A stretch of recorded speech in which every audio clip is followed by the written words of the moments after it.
और खबर तफसील से श्रीनगर में G20 मीटिंग से काबिल CRPF के खुसूसी कमांडोज खुसूसी कश्तियों में डल झील के गश्त कर रहे हैं और ये मीटिंग शेर कश्मीर इंटरनेशनल कन्वेंशन सेंटर में शेड्यूल है।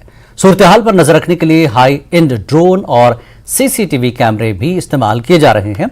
ड्रोन और एंटी ड्रोन टेक्नोलॉजी श्रीनगर में G20 के लिए 3 टायर की सिक्योरिटी कवर का हिस्सा है।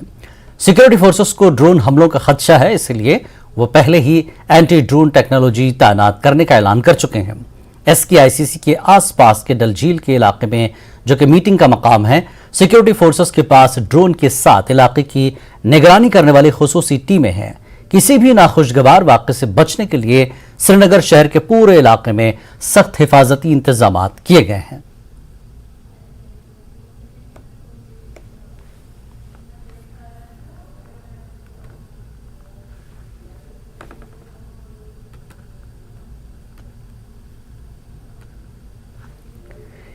तो ये तीनों तस्वीरों में आप देख रहे हैं, अलग अलग मकामात पर सिक्योरिटी का सख्त इंतजाम है। हाई इन ड्रोन का इस्तेमाल किया गया है और CCTV के कैमरों के जरिए भी नजर रखी जा रही है और ये पूरी तरह से छावनी में तब्दील हो गया है। G20 मीटिंग का मकाम है जहां पर डल झील में खुसूसी कमांडोज कश्तियों के जरिए चक्कर लगा रहे हैं और आने जाने वाले रास्तों पर सख्त सिक्योरिटी चेकिंग की जा रही है और एंटी ड्रोन टेक्नोलॉजी का भी भरपूर इस्तेमाल किया जा रहा है। G20 में किसी तरह का कोई रख्न न हो, इसलिए सिक्योरिटी को हर जाविये से इस्तेमाल किया जा रहा है।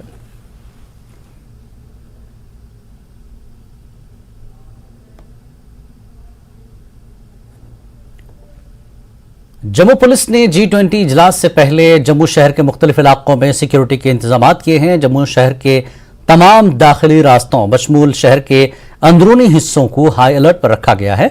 शहर भर में रुकावटें खड़ी कर दी गई हैं।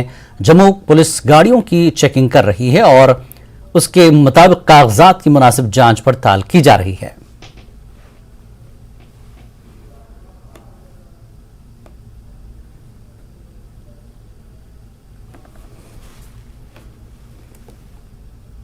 खूबसूरत मुगल गार्डन श्रीनगर, जो अपने शानदार कुदरती खूबसूरत मनाजिर और भरपूर सकाफती विरसे के लिए जाना जाता है, अब G20 के मंदुबीन के इस्तकबाल के लिए तैयार है।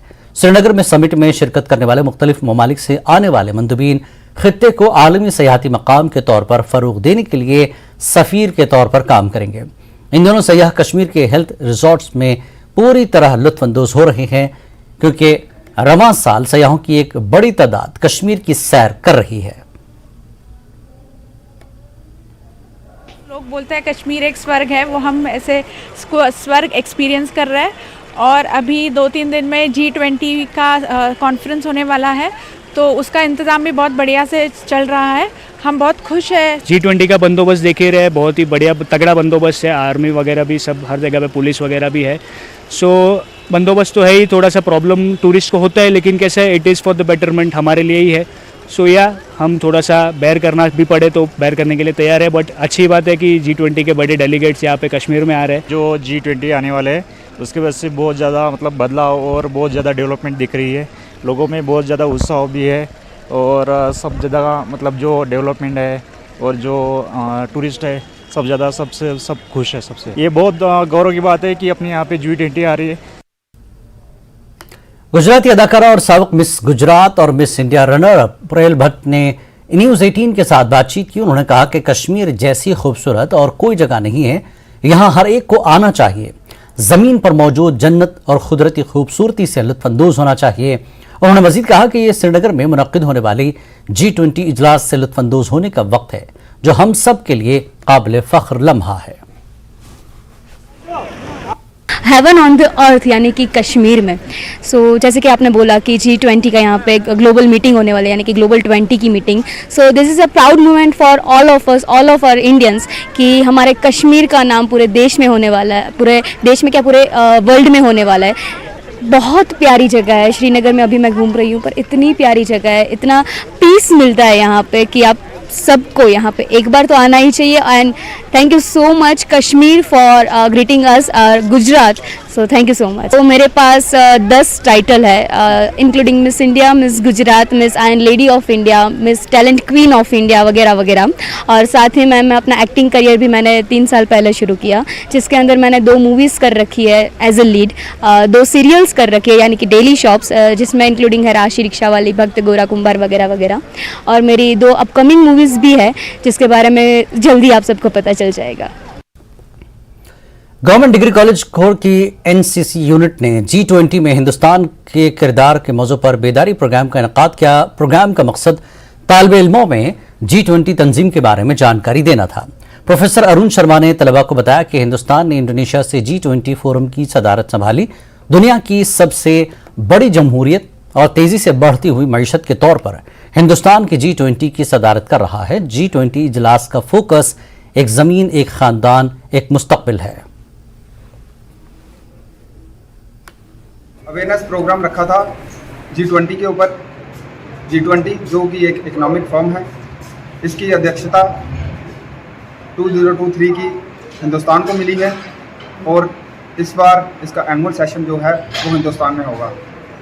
हमारा ये प्रोग्राम ये हाईलाइट करने का था कि किस तरीके से हम इस ऑर्गेनाइजेशन में हिंदुस्तान का क्या रोल रहेगा और कैसे हिंदुस्तान बेनिफिट पा सकता है इस अध्यक्षता से, G20 की अध्यक्षता से, और कैसे जो टूरिज़्म कमेटी की मीटिंग होने वाली है G20 की श्रीनगर में, उसका क्या क्या बेनिफिट है और कैसे हम उसको ज़्यादा से ज़्यादा हाईलाइट करें लोगों में। G20 के बाद हमारे कॉलेज में प्रोग्राम रखा गया जिसमें G20 के बारे में बताया गया, इसकी क्या इंपॉर्टेंस है। इस बार की G20 जो प्रेसिडेंसी है वो हिंदुस्तान को दी गई है, तो इसमें भारत की तरफ से ये कोशिश है कि इसको कॉलेज में भी इसी को लेके बताया गया। हमारे प्रोफेसर अरुण शर्मा सर उन्होंने बताया G20 की मीटिंग में क्या इंपॉर्टेंस है, क्या इसमें। बांडीपुरा जिले के हाजन सोनावारी इलाके में जंगली सुअर खेतों में फसलों को नुकसान पहुंचा रहे हैं और बागात में सेब के दरख्तों को तबाह कर रहे हैं। किसान उन जंगली सुअरों से काफी परेशान हो चुके हैं। सोनावारी के बागात और धान के खेतों में इन दिनों हर तरफ जंगली सुअर नजर आ रहे हैं। पेश खास रिपोर्ट।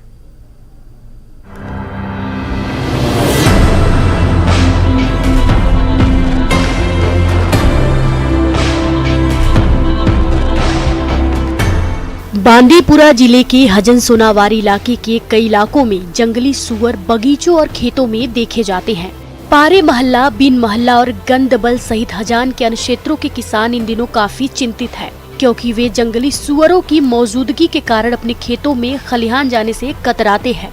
फसलों को उखाड़ कर नुकसान पहुंचा रहे हैं, बगीचों में लगे सेब के पेड़ों को नष्ट कर रहे हैं, जिससे किसानों को भारी नुकसान हो रहा है। हालांकि किसानों ने उन्हें डराने के लिए तरह तरह के उपाय किए हैं, लेकिन वे वापस आते रहते हैं।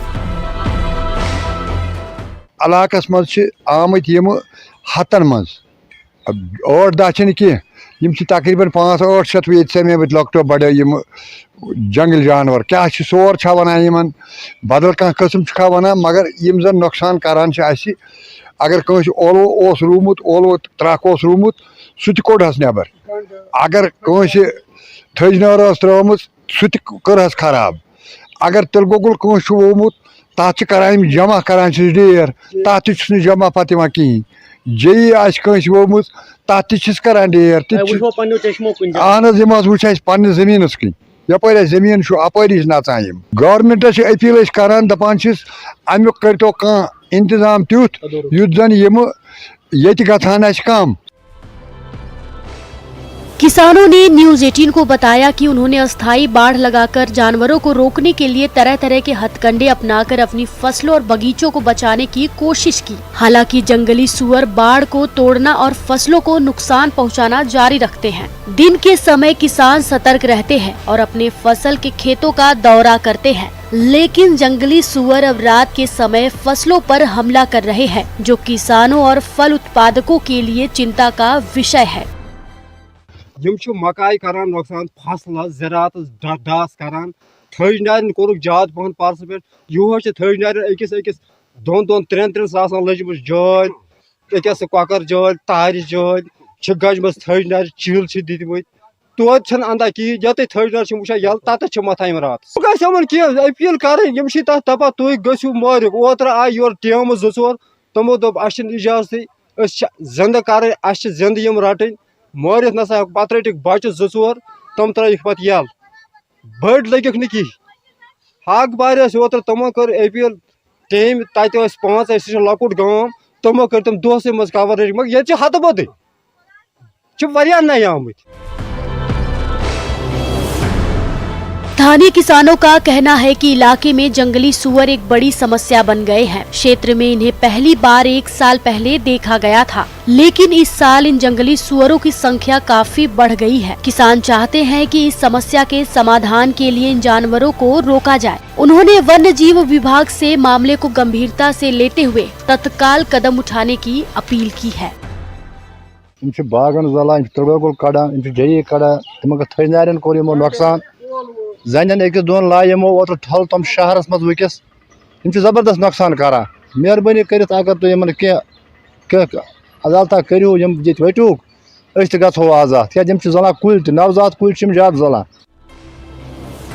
जब न्यूज 18 ने इस मामले को इलाके के वन्य जीव अधिकारी के पास पहुंचाया तो उन्होंने कहा कि वे लगातार प्रभावित इलाकों का दौरा कर रहे हैं, जहां जंगली सुअर फसलों और फलों को नुकसान पहुंचा रहे हैं। उन्होंने कहा कि लगभग 50 से 60 गैर स्वदेशी जंगली सुअर है और वे अभी तक उन सभी को पकड़ने की स्थिति में नहीं है, लेकिन यह सुनिश्चित करने के लिए टीमों को तैनात किया गया है कि आगे कोई नुकसान न हो।